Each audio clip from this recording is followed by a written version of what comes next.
equipos con más pequeñines, porque ahora es el turno del Querubín B del Club de Fútbol Historia de Valencia, temporada 2013-2014, equipo formado por Darío Comino, por Paco Roige, Sebastián Zurita, José Luis Soler, David Calpe, Mundo García, Javier Bravo, Daniel Ibar, Alejandro Almanza y Fortuné.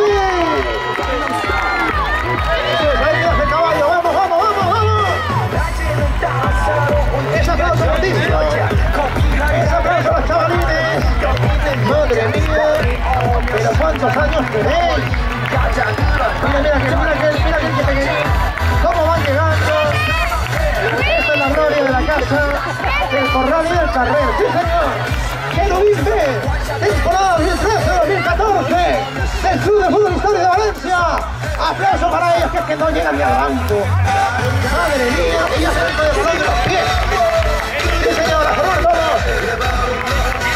Hay que sonreír, que tenemos a los papis y a las mamis haciendo fotos. Hay que sonreír, venga. El técnico del Querubín B, Carlos. ¡Vamos! ¡Sí, señor! Open Gangnam Style. Gangnam Style.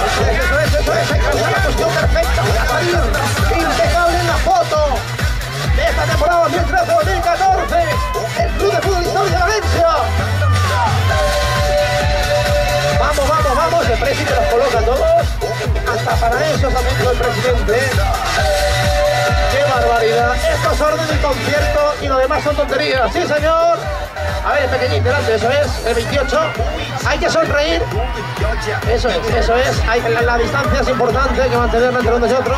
Y que salgan todos amontonados.